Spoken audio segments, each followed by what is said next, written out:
Ciência Sem Limites está no ar.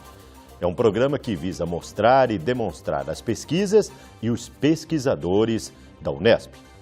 No programa de hoje, nós temos a satisfação de receber o professor Dr. Fenelon Martinho Lima Pontes, do Departamento de Química da Faculdade de Ciências do campus de Bauru. Professor, prazer em tê-lo aqui no Ciência Sem Limites. Prazer é meu.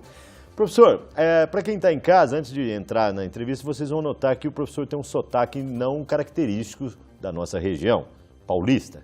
O senhor é da onde, professor? Sou de João Pessoa, Paraíba. De João Pessoa, na Paraíba, e está aqui como cientista pesquisador da Unesp. Conta a sua trajetória, então, sua trajetória acadêmica, né? Graduação, pós-graduação. Como é que o senhor veio parar aqui na Unesp? Inicialmente eu fiz a graduação em Química na Federal da Paraíba, né? Na UFPB. Depois da graduação, ingressei no mestrado, também que fiz lá na área de análise térmica. Tá? Depois do mestrado, geralmente 2 anos, recebi um convite do professor Elson Longo, da Federal de São Carlos, para fazer o doutorado em São Carlos, né? No Departamento de Química. Cheguei aqui no estado de São Paulo, no final de 97, início de 98, fiz meu doutorado em 4 anos, né? Por volta de 4 anos, com o professor Elson, na área de materiais, e em seguida entrei no programa de pós-graduação também do Departamento de Química, tudo isso sendo financiado pela FAPESP. Tudo em São Carlos? Tudo em São Carlos. Depois do pós-doc,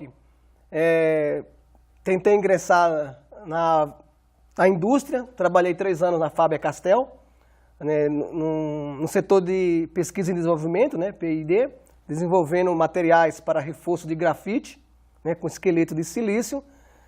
Durante esses 3 anos desenvolvemos esse material, né, na Faber-Castell, e depois surgiu a oportunidade no concurso aqui na Unesp de Bauru, né, eu me inscrevi, né, fiz a seleção e passei, né. Então a gente ganha uma experiência na indústria que pode transmitir ou passar para os alunos, né, que você pode aplicar o que você aprenda dia a dia, tanto na graduação como na pós-graduação. Quer dizer, o senhor já ingressou aqui com pós-doc já? Já entrei aqui como pós-doc. Né? Já tinha realizado, e tudo na área de materiais? Tudo na área de materiais, né? E o senhor está aqui na Unesp desde? Desde 2006. Perfeitamente. Então, no Departamento de Química. Departamento de Química da Faculdade de Ciências. Uhum. E hoje, o senhor ministra aulas só para licenciatura ou aonde o senhor atua? Nós, em particular, eu leciono as aulas na Química, né, Departamento de Química na graduação, e também leciono na pós-graduação no programa de pós-mate aqui da Faculdade de Ciências. Agora, o que a gente pode notar, o senhor vai falar um pouco sobre, aqui em Bauru nós temos 2 licenciaturas, duas químicas, ou seja, licenciatura e bacharelado, né? O que a gente vê é uma grande evolução das pessoas se interessar pelo curso de Química e até mesmo as empresas, né? Há 20 anos atrás não tinha a mesma popularidade que a Química tem hoje em dia, né? O senhor pode falar um pouco sobre isso? Na verdade, é a grande demanda de muitas indústrias que vêm para o nosso país, né? Um exemplo aqui em Bauru, você tem empresas de bateria, né? Que são baterias base de chumbo em meio ácido, que precisa de conhecimento químico. Você tem empresas como a Plazútil, que também, indústria plástico, tem a química envolvida. Então, a química, a tendência é sempre crescer, né? E o profissional da química, dificilmente, né, um bom profissional vai ficar desempregado. Perfeito. E o senhor pode dizer também, para quem está em casa, falar um pouco sobre o curso de graduação de Química e o curso de pós-graduação de Química da Faculdade de Ciências. São bem conceituados, né, professor? Na verdade, nós temos o curso de Química, né, que é o licenciatura, que foi o primeiro a formar. Agora nós temos o bacharelado, né, que nós estamos implantando esse ano, já vem a primeira turma no próximo ano, ingressar, né, mais na linha tecnológica. Tá? O licenciatura é mais para atuar como professor, né? E o bacharelado mais na linha tecnológica, profissional, que pode trabalhar numa indústria. Na iniciativa privada. Exatamente. Né? Na pós-graduação, o programa é, como se diz, o pós-mate é uma mescla de vários cursos juntos, não é o programa de pós-graduação da Química, né? É intercampus, né? É, intercampus. Então você tem matemáticos, físicos, engenheiros, químicos, tá? Então tem várias interdisciplinaridades, né, que você compõe esse programa pós-mate. Né? Mas muito conceituado, parece muito que conceituado. Nível 4 ou 5. 5, né? Nível 5 da CAPES, né? Então, perfeito. é um programa bem conceituado, né? Tem alunos internacionais que fazem parte do programa, né? Da Itália, da Costa Rica. Tem um intercâmbio assim, muito grande. Muito forte. Professor, nós vamos entrar para falar sobre sua pesquisa, pelo que eu li aqui, nanotecnologia aplicada ao meio ambiente. O senhor vai explicar no próximo bloco o que significa isso. E vamos trazer, né, ou mostrar para os telespectadores todo o seu trabalho desenvolvido aqui no campus de Bauru. O Ciências Sem Limites vai para um breve intervalo. Se você quiser contactar o professor, basta mandar um e-mail, esse que aparece aí no vídeo, fenelon@fc.unesp.br. Ou, se preferir, entre na homepage www.fc.unesp.br. O Ciências Sem Limites faz uma pequena pausa e volta já já.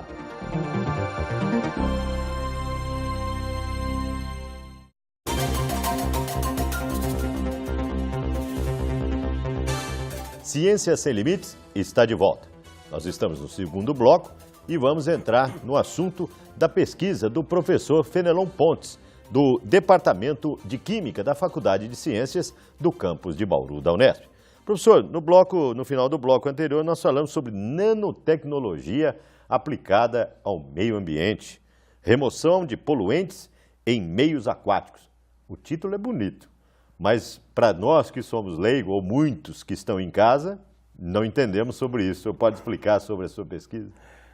Na verdade, iniciar com nanotecnologia, né? O conceito, né? Então, hoje todo mundo se fala nano, virou uma palavra comum, né? Até para as crianças, né? Se você for um exemplo, antes de entrar na pesquisa, hoje você vai no supermercado, você tem escrito nanocarro, né? Então, nano chocolate. Então, a palavra ficou muito popularizada, né? E a nanotecnologia já é conhecida desde os egípcios, né? Tá? Então, é muito antiga, né? Hoje se difunde mais devido às novas ferramentas que você utiliza para manipular e caracterizar esses materiais nesta escala. Então, para ter uma ideia do que significa um material na dimensão nano, se você tem uma extensão de 1000 quilômetros numa praia, tá? O grão tem 1 milímetro. Isso é a relação da nanotecnologia com áreas maiores. Então você tem... Escala nanométrica. Nanométrica. Então você tem uma escala de 1 quilômetro, 1000 quilômetros de distância, né? E o seu grãozinho tem 1 milímetro. Então isso tem a relação que você tem, uma coisa muito pequena, né? Então um nanômetro é um bilionésimo, do metro. Tá? E hoje, com essas novas ferramentas, você consegue manipular essas partículas com essas dimensões. O senhor falou em novas ferramentas. Que tipos de ferramentas? Então, essas ferramentas são microscópios? Exatamente, são os microscópios eletrônicos de varredura, são os microscópios eletrônicos de transmissão, você consegue enxergar isso nessa escala tão pequena, porque você pensa em microscópio, você pensa em biologia quando você era estudante, né? Para ver uma célula, né? Para ver uma célula, né? Então, você coloca lá o microscópio normal, o óptico, né? Porque agora, inclusive aqui no campus, tem microscópio que você pode analisar o tipo de material ali, né? Exatamente. Em escala nanométrica. Exatamente. Então, são os microscópios de ponta de prova, ou os microscópios que nós chamamos de força atômica, né? Então, você analisa a dureza de um material em escala nanométrica. Né? Então, você tem um material, por exemplo, com 5 nanômetros, você vai lá e analisa a dureza deste material. Então, quando o senhor fala nanotecnologia ao meio ambiente, o que o senhor pesquisa? O senhor pesquisa poluentes milimétricos num ambiente... Não. Nós pesquisamos materiais que possam... contaminar o meio ambiente? Retirar o contaminante do meio ambiente. Ah, retirar o contaminante. Exatamente. Então, nós desenvolvemos materiais, né, ou aperfeiçoamos esses materiais que já têm no mercado, soluções, tá? Que esses materiais, nessa nova dimensão, né, têm propriedades que são completamente diferentes. É uma coisa você ter um material desse tamanho, um copo, e você ter um copo na escala nanométrica. As propriedades são completamente diferentes. Então, ponto de fusão, dureza, tá? Reatividade. Então, muda completamente. Até mesmo a escala de contaminação, né? Quando você tem... o problema com escala nanométrica, você não enxerga aquilo que está contaminando. Que está contaminando, né? Então, esses materiais vão participar, né, no meio aquático para retirar ou quebrar essas moléculas poluentes, né, em moléculas menores que tenham uma atividade menos agressiva para o meio ambiente. Então, a verdade é você produzir um material em escala nanométrica, que nessa escala nanométrica esse material tem uma alta atividade, né, de reação, que vai quebrar esses poluentes que estão no meio aquático. Então, muitas indústrias jogam poluentes no rio. E sem a mínima consciência. Sem a mínima consciência, né? Então, joga no rio. E isso aí vai o quê?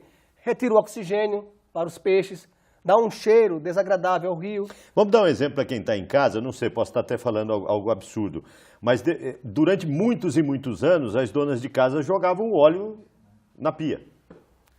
Então você pode ter alguns materiais... Está correto esse exemplo em termos... Está correto. De poluir, né? De poluir o meio ambiente, sem consciência. Exatamente. Aí vocês, cientistas, têm que ir lá no laboratório e descobrir... Exatamente, desenvolver um material que possa retirar esse óleo, por exemplo, daquele meio ambiente, tá?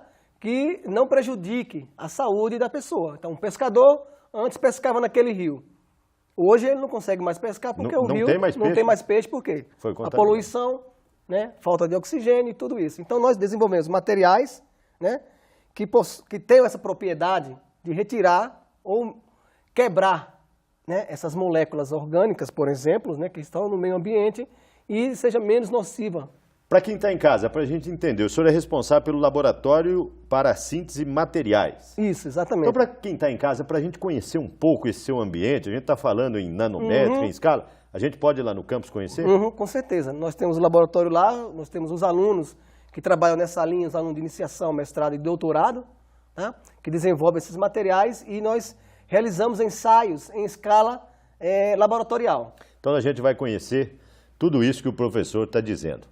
O Ciências Sem Limites vai para um breve intervalo. E na sequência, no terceiro bloco, nós vamos estar lá no campus de Bauru da Unesp, na Faculdade de Ciências, Departamento de Química, no Laboratório para a Síntese de Materiais e vamos conhecer o ambiente e as atividades do professor Fenelon Pontes. Um instante só e voltamos do campus de Bauru da Unesp.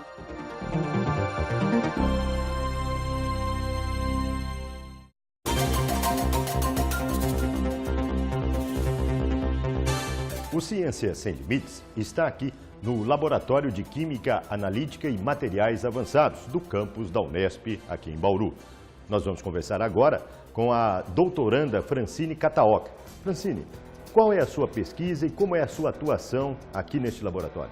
Hoje eu trabalho com síntese de catalisadores nanoestruturados para aplicação e remediação ambiental de corantes da indústria têxtil. Francine, você pretende continuar a sua pesquisa após a conclusão do doutorado? Sim, eu pretendo continuar minha pesquisa porque é uma pesquisa de relevância tecnológica, principalmente relacionada ao meio ambiente, porque trabalha com remediação de sistemas contaminados. Você pode dar um exemplo? Posso dar, sim.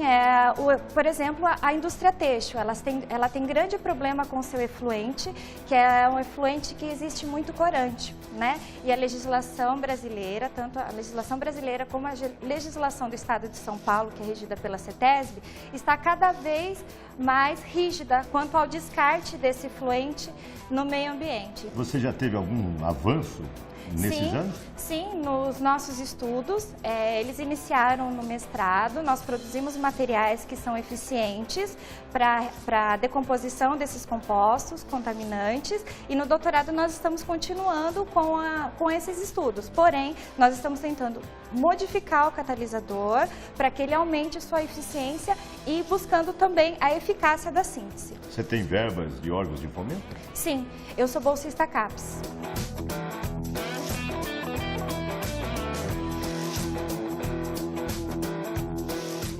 Ainda no laboratório, nós vamos conversar agora com o mestrando David Santos Souza.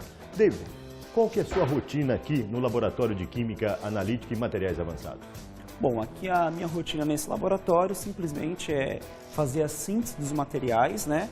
E verificar as suas possíveis aplicações. Dentro das diversas áreas de aplicação, né, eu escolho uma aplicação e aqui eu faço os ensaios de aplicação dos meus materiais. Você falou em fazer síntese. Para quem está em casa, você pode explicar esse processo dentro da sua pesquisa?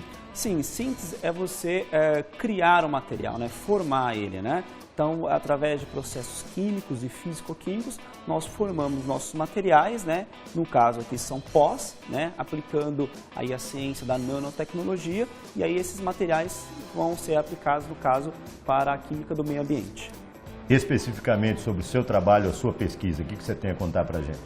O meu trabalho simplesmente ele é pegar o material utilizado, esse pó, né, que vocês vão ver aqui a síntese, eu fazendo o pó, e esse pó aplicar para o tratamento de um resíduo. Então nós sabemos que o resíduo é jogado como efluente no sistema de tratamento de água e esgoto, só que esse resíduo não pode ser jogado dessa maneira. Então a gente cria uma alternativa, né, de retirar esse resíduo do meio ambiente, no caso, utilizando a nanotecnologia. Já teve algum avanço nesse período que você está atuando especificamente Sim, nessa pesquisa? Basicamente o avanço é muito importante na área da síntese, né? Você criar rotas fáceis, né, aplicáveis e, no caso, você conseguir tirar uma maior quantidade de matéria orgânica de resíduo, né, no caso, específicos que vão sendo jogados no efluente. Então, o avanço, basicamente, é você conseguir sintetizar isso de uma forma barata e rápida e com uma fácil aplicação, uma aplicação bem objetiva, no caso, que é o resíduo.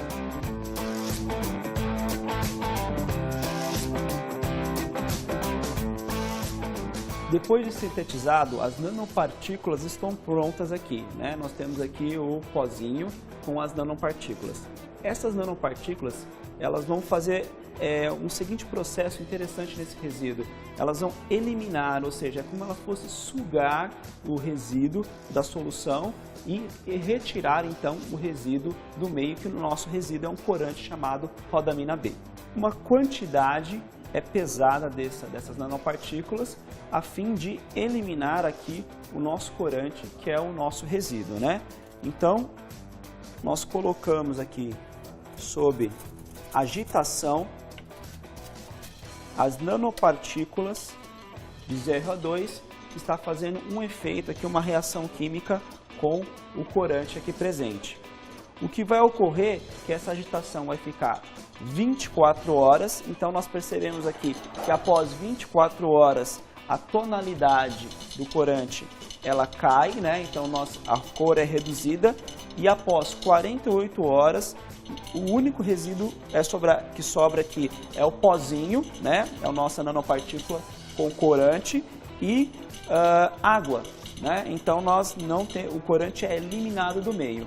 O que nós percebemos aqui, que nós temos aqui o pozinho antes, que são as nanopartículas, que nós colocamos inicialmente no resíduo, e após as 48 horas nós retiramos esse pozinho, as nanopartículas, e mostramos que o corante ele fica absorvido nas nanopartículas, né? Ao invés de ficar na água como efluente, ele é absorvido na nanopartícula de zircônio.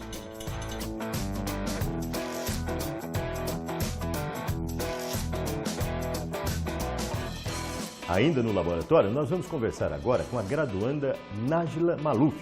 Ela realiza o curso de licenciatura em Química. Nájila, qual a importância para uma aluna de graduação atuar num laboratório dessa natureza? Bom, a atuação no laboratório ela é importante pois desenvolve no aluno um espírito científico e ético no meio profissional. Ela também prepara o aluno para o mercado de trabalho, seja para continuar na área acadêmica ou para trabalhar numa indústria. Além disso, ela desperta no aluno noções de responsabilidade, seja tanto na área financeira, devido aos financiamentos, como também para o lado pessoal. É importante para o crescimento pessoal, pelo contato com outros cientistas e pela vivência na prática do que é aprendido na sala de aula. Desperta o espírito investigativo? Sim.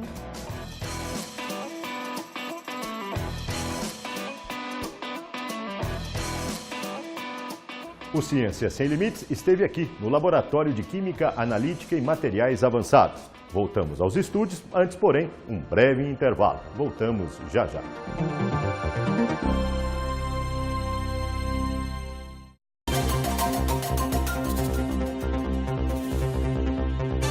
Ciência Sem Limites está de volta. Agora, aqui nos estúdios, depois de visitar o laboratório do professor que está aqui ao meu lado, Fenelon Pontes, do Departamento de Química da Faculdade de Ciências. Professor, extremamente interessante as atividades, os trabalhos. Nós vimos alunos de graduação, de pós-graduação, são bem eficientes naquilo que se propõe, né, professor?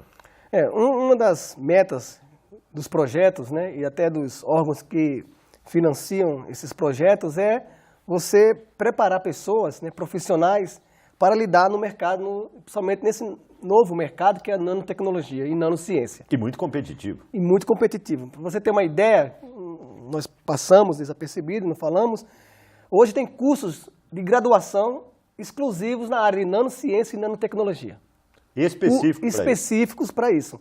Curso de graduação nas universidades brasileiras, não no exterior, que já existe há muito tempo, mas no Brasil já tem universidades com cursos direcionados na graduação. Em função da demanda, isso. Né? Em função da demanda. Então, nanociência e nanotecnologia como curso de graduação, não de pós-graduação. Porque pós-graduação, hoje existem muitos cursos nessa linha de nanociência e nanotecnologia. Agora, nós vimos bastante atividades no laboratório. O senhor já tem, no final do túnel, algum tipo de resultado que vocês conseguiram descobrir aqui? Em termos de pesquisa com os materiais, hein? Os dois materiais principais que nós trabalhamos nessa linha, né, para degradação ou fotodegradação de poluentes, é o TiO2, conhecido como dióxido de titânio, e o ZrO2, conhecido como dióxido de zircônio. O TiO2 é bem conhecido, que é um pigmento branco, né, é muito usado para misturar cores, né, usa como uma base. E nós usamos esse TiO2, né, nós sintetizamos esse TiO2 pela uma rota que nós chamamos de hidrotermal. É como se fosse uma panela de pressão. Só que na panela de pressão, você deixa a pressão ir embora. Porque senão a panela vai explodir na hora que tiver a pressão muito alta. Então, nós sintetizamos esse material num reator parecido com isso que nós falamos, de uma panela, com pressões que vão chegar em torno de 30 atm, ou aproximadamente 30 bar. Tá? Após esse material ser processado, nós caracterizamos esses materiais, como nós tínhamos falado com microscópio e assim por diante. Esses materiais, então, nós utilizamos ele, então, por exemplo, como vocês viram no laboratório, tinha contaminantes com a cor rosa, então nós usamos determinado contaminante, no caso lá, nós usamos a rodamina B, que é um contaminante muito tóxico, tá? E nós adicionamos o TiO2 nessa solução, né? E pela luz ultravioleta, ou a própria luz do sol, né, esse TiO2 vai interagir exatamente com essa rodamina, quebrando as moléculas da rodamina e... Quando estiver no meio ambiente, então, não vai ser tão agressivo. Não vai ser tão tóxico e nocivo para o meio ambiente. Então, esse TiO2 quebra essas moléculas, né, da rodamina. Agora, quem está em casa e pode não notar, todo esse trabalho, a área de química é muito cara. Reagentes, materiais são caríssimos. Uhum. O senhor tem financiamento de órgão de fomento? Isso, nós temos projetos nessa linha aprovado pelo CNPq, né, do governo federal. Nós temos projeto aprovado pela FAPESP, que é do estado de São Paulo, né? E nós temos colaboração, né, com outros institutos, como o Instituto de Nanociência e Nanotecnologia do professor Elson Longo e do... Que é do campus da Unesp de Araraquara. Exatamente. Que também está envolvido, parece que num projeto maior ainda. Aliás, o nosso objetivo é trazer o professor Elson Longo aqui, ou a gente ir até Araraquara para fazer um trabalho do Ciências Sem Limites, juntamente com o professor. Uhum, que será muito valioso, né, a presença dele nesse programa, né? Olha, parabéns pelas suas atividades e espero que em breve vocês consigam divulgar, patentear algo revolucionário realizado aqui no campus de Bauru em termos de minimizar a agressão ao meio ambiente. Eu agradeço o convite, né, e o laboratório está à disposição da equipe. Muito obrigado, professor. Bem-vindo aqui no Ciências Sem Limites. Hoje a conversa foi nanotecnologia aplicada ao meio ambiente. O professor Fenelon Pontes é do Departamento de Química da Faculdade de Ciências aqui do campus de Bauru. Se você quiser entrar em contato para conhecer mais sobre o assunto de hoje, basta enviar um e-mail ao professor Fenelon, fenelon@fc.unesp.br ou, se preferir, acesse www.fc.unesp.br. Para você rever os programas Ciências Sem Limites, basta acessar www.tv.fc.unesp.br. clique em Programação Ciência Sem Limites. Ponto final em mais um programa desta semana. Voltaremos na próxima semana com uma nova pesquisa, um novo pesquisador. Obrigado pela atenção e até lá.